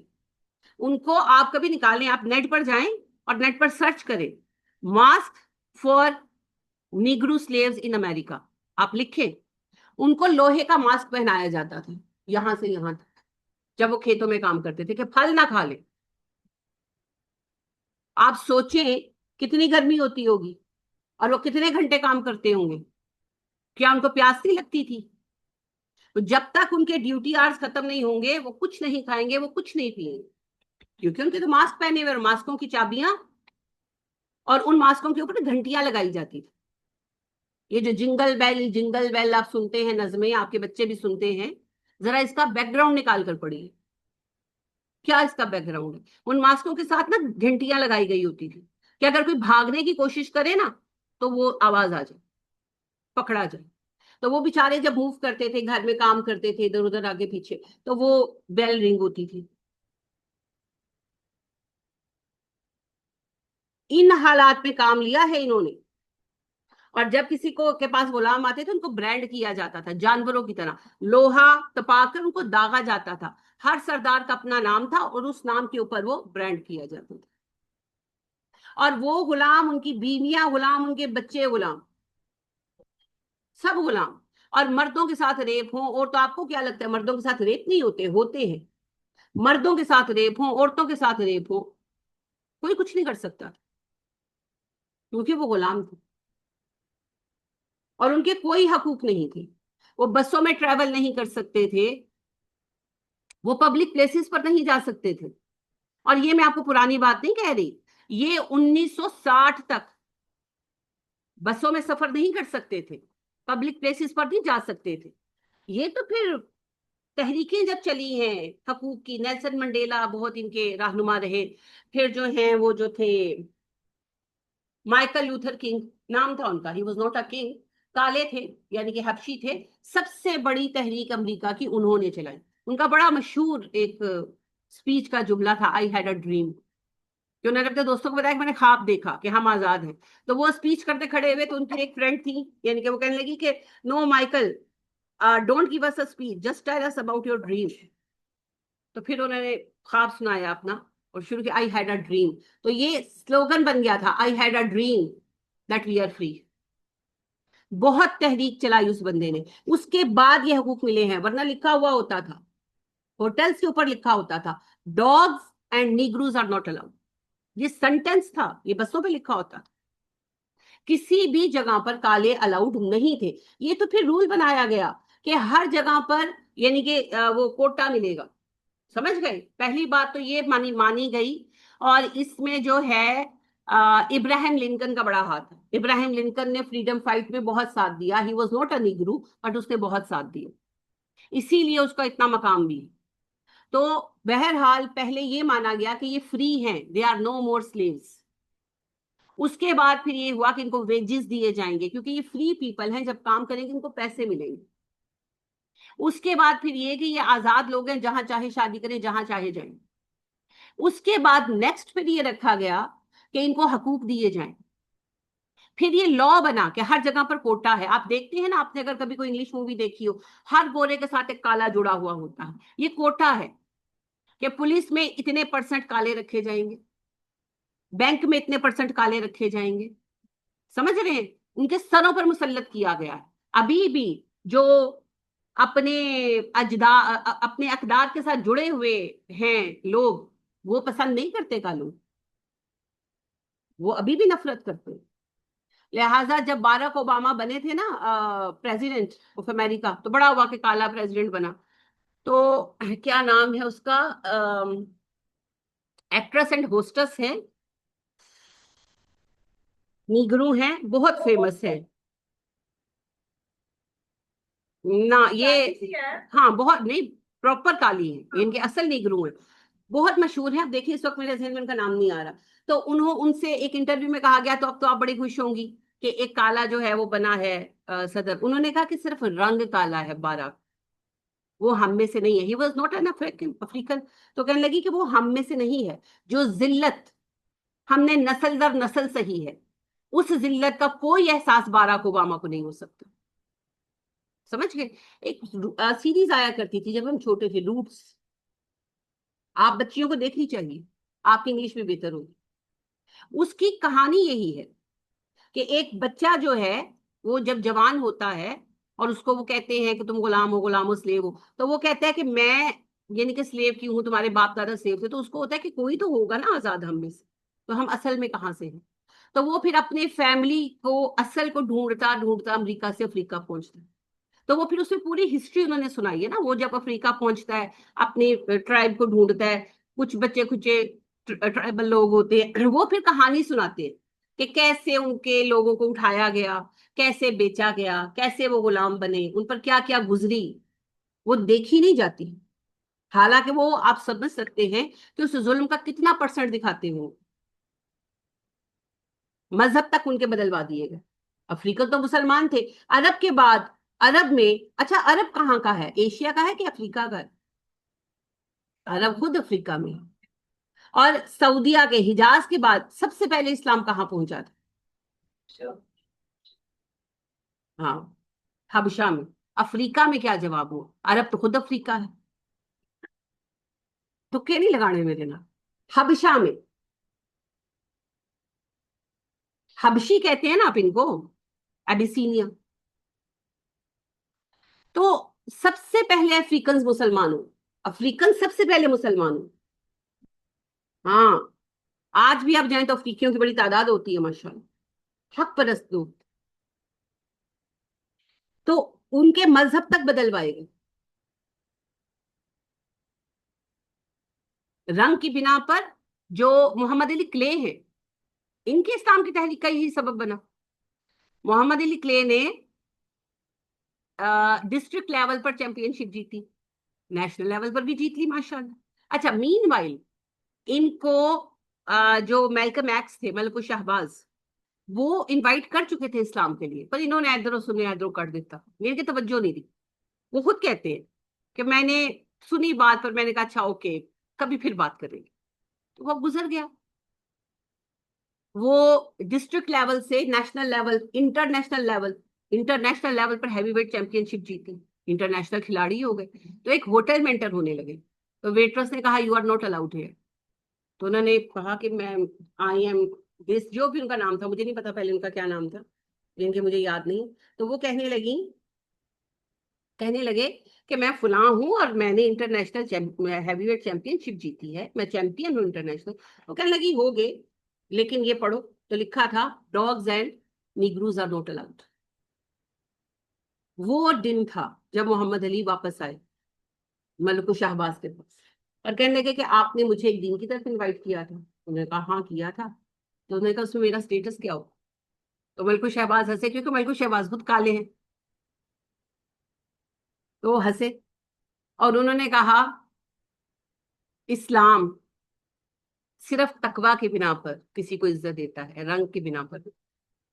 اور پروفٹ آف اسلام نے یہ اناؤنس کیا کہ کسی کو کالا کالا گور، وہ جو ان کا جملہ ہے نبی صلی اللہ علیہ وسلم کا کہ کالے کو گورے پر، گورے کو کالے پر کوئی فوقیت نہیں، فوقیت صرف تقوی کو. تو محمد علی کلے نے اسلام قبول کی. یہ ان کے رویے تھے. اور یہ ہمیں کہتے ہیں ہمارے ہاں غلامی ہے. پہلی بات تو میں نے آپ کو کہا، اور میں اس بات کو چیلنج کرتی ہوں، لائے کوئی ثبوت لا سکتا ہے تو عمر فاروق رضی اللہ تعالیٰ عنہ کے مبارک عہد کے آخری 3 سالوں میں پوری اسلامی ریاست میں کوئی غلام نہیں تھا. جو بعد والی غلامی آپ دیکھتے ہیں وہ تو ویسے ہی حرام ہے. وہ جتنے بادشاہوں نے اس کو رکھا نا، وہ سارے اپنی سزا بھگتیں گے قیامت کے دن. انہوں نے اسلام کو بدنام کیا. وہ اسلامی غلامی بالکل نہیں، حرم بھرنے کے لیے. اور جو اسلام کا قانون ہے وہ تو اتنا روشن ہے، دنیا میں سے اگر کسی نے غلامی کو صحیح معنی میں ختم کیا تو اسلام نے کیا، کسی اور نے نہیں کی. تو آج چونکہ ہم اسلام کو نہیں جانتے، تو ایک امریکن اٹھ کر کہتا ہے کہ او ہو تم لوگوں کے ہاں تو غلامی ہے، ہم اس کو اتنا نہیں کہہ سکتے، تاڑے تو بوتی. سب سے آخر میں غلامی کا جھنڈا اٹھا کے کون کھڑا تھا؟ تم لوگ کھڑے تھے. لڑ جھگڑ کے تم لوگوں سے ان لوگوں نے اتنے حقوق حاصل کیے، اور ابھی تک تم ان سے نفرت کرتے. تو تم ہمیں کس منہ سے کہو گے؟ یہ صرف لا علمی کی وجہ سے ہے جو آپ بات سن کر بیٹھ جاتے. تو اس بات پر بالکل شرمسار ہونے کی ضرورت نہیں ہے. اسلام میں پہلی بات یہ ہے غلامی نہیں ہے. صرف اس کی ایک شکل رکھی گئی ہے کہ اگر حکومت کسی جنگی قیدی کو غلام کے طور پر رکھے تو رکھ سکتی ہے, اور اس کا فیصلہ حکومت کرے گی. اور اس جنگی قیدی کے حقوق وہی ہیں جو گھر کے افراد کے.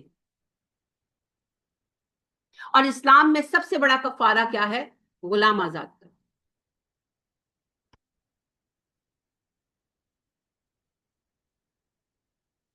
کچھ سمجھ میں آیا؟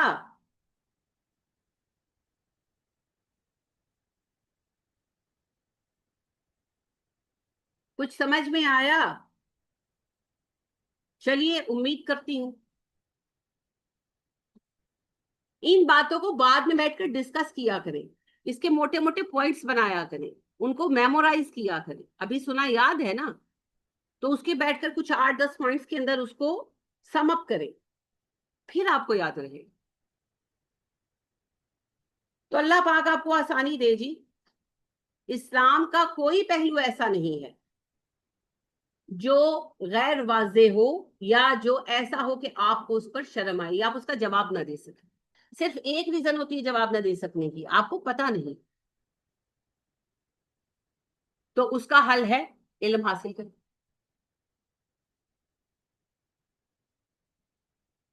اس بارے میں کوئی سوال جناب؟ آپ سب کو ہوم ورک دے دیں. غلامی کیا اسلام کے لیے باعث شرم ہے؟ اس کے اوپر آپ سب نے اپنا اپنا ایک نوٹ لکھنا ہے. چلے 2 لوگوں کا گروپ بنا رہے ہیں, اپنا ساتھی کچھ چوز کر لیں. سینئرز کے لیے نہیں ہے یہ, آپ باقی سب کے لیے. ٹھیک ہے؟ اور آپ نے کہانی یا تقریر نہیں لکھنی, دلیل سے لکھنا. ٹھیک ہے, تھوڑی سی سرچ کیجئے گا, ریسرچ کیجئے گا. منڈے کو مجھے چاہیے آپ سے. ٹھیک ہے, تو ایک چھوٹا سا 2 پیجز 2.5 پیجز کا آپ نے بنانا ہے, سمجھے مضمون لکھنا ہے. ٹھیک ہے, 2 لوگ جو ہیں گروپ بنا لیں اور آپس میں کام کریں. جس نے جس کے ساتھ ہونا ہے ڈیسائیڈ کر. اور یہ گروپس جو ہیں یہ ان کو نوٹ کراتے ہیں, آپ نے نوٹ کرنے ہیں. ٹھیک ہے, اور پھر آپ کے پاس ہی رہیں گے. منڈے کو پھر میں دیکھوں گی کون سے 2 لوگ ہیں اور کیا انہوں نے کام کیا. کچھ اس کے بارے میں آپ پوچھنا چاہیں تو مجھ سے پوچھ سکتے ہیں. مشورہ, ہاں, اے نہ پوچھنا کہ کی لکھی ہے. ٹاپک ایک بار پھر بتا دوں, غلامی کیا اسلام کے لیے باعث شرم ہے؟ بس اتنا ہی ٹاپک. ٹھیک ہے, کوشش کیا کریں. نبی اکرم صلی اللہ علیہ وسلم نے فرمایا آصد القرآن, قرآن کو کھودو کرے دو. آپ دیکھیے حضرت آدم علیہ السلام کے بیٹے حابیل اور قابیل میں جب جھگڑا ہوا تو کیا ہوا؟ حابیل اور قابیل میں جھگڑا ہوا تھا نا, تو کیا نتیجہ آخر میں کیا ہوا؟ کنہوں نے کن کو, انہوں نے ان کو, کنہوں نے کن کو. ابھی میں نے کہا نا انکلیئر آنسرز نہ دیا کریں. قابیل نے حابیل کو قتل کر دیا, بالکل صحیح. پھر کیا ہوا؟ کس نے سوچا؟ قابیل نے قتل کیا تھا, حابیل مر چکا تھا, حابیل نہیں سوچ سکتا. قابیل نے سوچا. کس کو؟ آپ نام نہیں لے سکتی. قابیل نے سوچا حابیل کو میں کیا کروں, دفنانا ہی پتا ہوتا تو یہ کیوں سوچتا کہ اس کو کیسے دفنو. قابیل نے سوچا کہ حابیل مر گیا ہے, اب اس کا کیا کروں. ہاں بولے, پھر کیا ہوا؟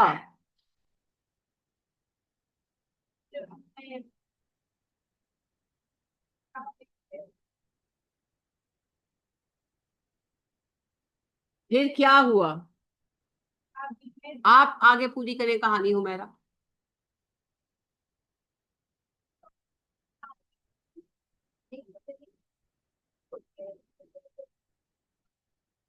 زندہ کوئی دفنا دیا تھا؟ پہلے ہی مرا ہوا تھا. آپ ایک اتنی سی بات بیٹا کنوے نہیں کر سکتے, کل کو آپ قرآن ٹیچرز کیسے بنیں گے؟ لہٰذا بولنا بھی سیکھیں. 2 کوے تھے, ایک نے دوسرے کو دفنا دیا, زندہ نہیں مرا ہوا تھا, تو پھر دونوں کہاں سے آئے تھے؟ صحیح طرح بات بیان کیجیے. وہ کوا کیسے مرا تھا؟ تو وہ پورشن کون بتائے گا؟ کہانی شروع ہوگی، دو کوے وہاں آئے، ہے نا. کابیل بیٹھا تھا، پریشان تھا کہ اب بھائی کی لاش کا کیا کرے، تو وہاں دو کوے آئے. اب کیا ہوا؟ دونوں کوے لڑے، پھر ایک کوے نے دوسرے کو مار دیا. اتنا غصہ اس کو بھی آیا ہوگا آگے سے غلط جواب سن کر، اسی غصے میں مار دیا ہوگا. اچھا پھر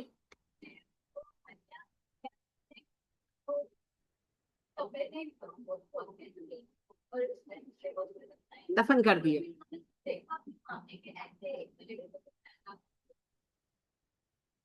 جی ہاں، جب ایک کوا مر گیا دوسرے کوے نے زمین کھودی اور اس کو دفن کر دیا، اور اس سے قابل کو عقل آئی کہ مجھے ایسا کرنا چاہیے. یہ جو کھودنا کریدنا ہے اس کے لیے لفظ کیا استعمال ہوا تھا، بتا سکتے ہیں؟ الغرابو یبحث فی الارض، یبحث فی الارض، زمین کو اس نے کھودا کریدا. یبحث، یبحث سے کون سا لفظ یاد آتا ہے اردو کا؟ بحث، جو آپ بہت فرماتے ہیں، کرتے ہیں نا بحثیں. یبحث، بحثا یبحث کا اصل مطلب ہوتا ہے کھودنا کریدنا، اسی سے مباحثہ اور بحث کا لفظ ہے. بحث لفظ ہے جسے آپ اردو میں بحث کہتے ہیں. تو یبحث فی الارض، اس نے زمین کو کھودا کریدا. تو یہی نبی صلی اللہ علیہ وسلم نے فرمایا عاصر القرآن بحث القرآن، قرآن کو کھودو کریدو، ڈیپتھ میں جاؤ، سطحی باتوں پر مت رہو. تو یہ کھودنا کریدنا محنت سے ہوگا، ہے نا. تو کھودے کریدے چھوٹا سا کام دیا ہے، اب کر کر آئیے گا. بلقیس آپا، مسز ایوب کو رخصت ہے، نصرت آپا کی مرضی ہے، باقی کسی کو رخصت نہیں ہے جی. ہاں جو بزرگ خواتین ہیں وہ اپنے ساتھ ایک جوان کو منسلک کر سکتی ہیں، وہ آپ کی مرضی، لیکن کام کر کے لائیے گا.